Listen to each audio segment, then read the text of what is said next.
Paano ba natin malaman kung professional o non-professional driver's license ang isang lisensya? Dito sa bagong format ng ating driver's license, wala na kasi o tinanggal na yung professional driver's license at non-professional driver's license na naka-indicate dito sa harapan niya.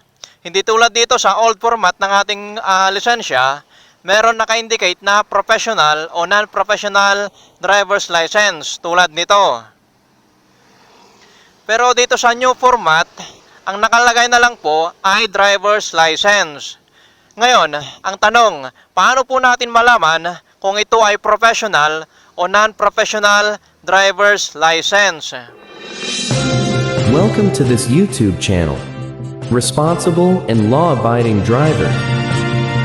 This YouTube channel is all about on how to become a responsible and law-abiding driver.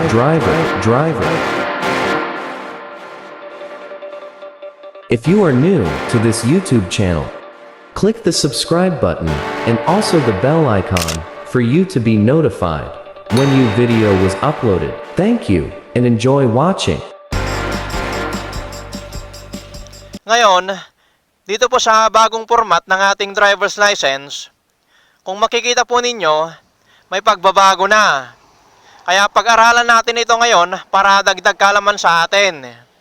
Isa na dito yung ating topic, kung paano malaman na ang isang lisensya ay non-professional o professional driver's license. Makikita natin dito na driver's license na lang po ang nakalagay. Hindi tulad ng dating format ng ating lisensya na madaling malaman o makita kung ano ang classification nito, kung professional ba o non-professional driver's license. Ngayon, baliktarin po natin. Punta tayo dito sa likod ng ating lisensya. Ito po yung bagong format magkatalikuran. Dito sa taas, ito yung new format. Dito naman sa baba, ito yung old format. Ayan. Dito po sa gilid, bandang kanan, dito natin makikita kung anong classification ng ating driver's license. Kung professional ba o non-professional driver's license. Unang makikita po natin dito ay yung mga vehicle category. Dito sa pinakakaliwang bahagi, na kung saan dito natin malalaman kung anong klaseng sasakyan o specific na sasakyan ang pwede lang natin imaneho. Itong vehicle category L1, L2 at L3 ay under ng driver's license code A para po sa mga motorcycle. Lahat po ng two wheels motorcycle ay pwede kong imaneho.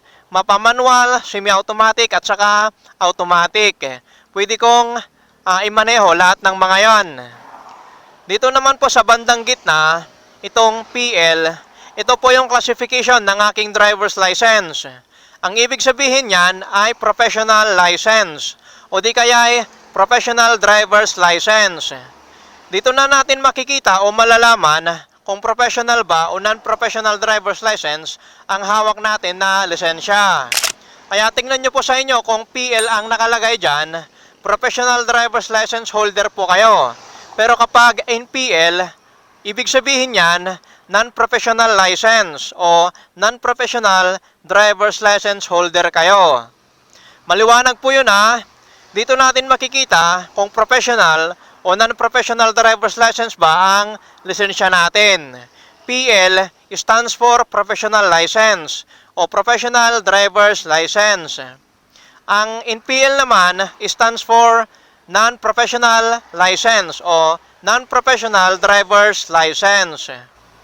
Dito naman po sa pinakagilid, bandang kanan, dito natin makikita o malalaman kung ang lisensya natin o ang pwede nating imanehong sasakyan ay manual transmission o automatic transmission.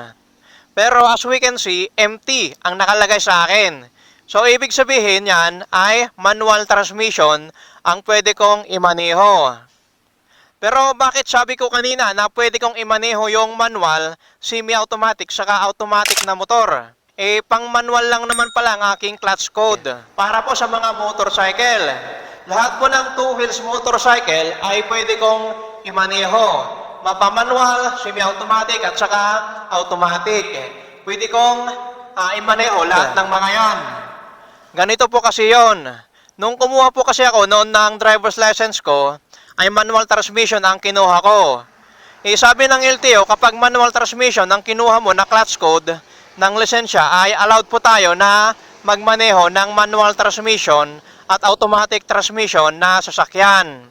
Sabi niya dyan, holder of driver's license with manual transmission clutch code are allowed to operate vehicle with automatic transmission. So, ibig sabihin, pwede akong magmaneho ng manual at automatic transmission. Pero kapag automatic transmission clutch code ang kinuha mo o ang kinuha nyo nung kumuha kayo ng lisensya, ay hindi po kayo allowed na magmaneho ng manual transmission na sasakyan. Sabi niya dyan, holder of driver's license with automatic transmission clutch code are not allowed to operate vehicles with manual transmission. Kaya hindi po kayo allowed na magmaneho ng manual transmission na sasakyan kapag automatic transmission clutch code ang naka-indicate sa driver's license ninyo. Kaya kung kukuha po kayo ng driver's license, manual transmission na ang kukunin ninyo. Para pagdating ng araw at baka maisipan din ninyo na magmaneho ng manual transmission, ay pwede po kayo o allowed pa rin kayo magmaneho ng manual transmission. Ganun din po dito sa baba. Itong pinakakaliwang bahagi ay yung ating vehicle category. Itong L4 hanggang L7 ay under naman ito ng driver's license code A1. Para naman po ito sa mga 3 wheels motorcycle at 4 wheels na hindi tataas ang bigat nila sa 400 kilograms. Dito naman sa gitna, tulad po ng sabi ko kanina, kung anong classification ang lisensya natin. PL, Professional Driver's License. Dito sa pinakagilid, bandang kanan, kung anong clutch code naman ang lisensya natin. MT, Manual Transmission. Ganon din po dito sa mga sumunod, M1, M2 at N1, vehicle category po yan. Itong PL naman, Professional License o Professional Driver's License. Ito naman yung clutch code natin, Manual Transmission. Ayun, maliwanag po yun ha. Dito natin makikita o malalaman sa likod kung anong classification ang ating driver's license. Hindi na dito sa harapan. Dito na po natin makikita kung professional driver's license o non-professional driver's license ang hawak natin na lisensya.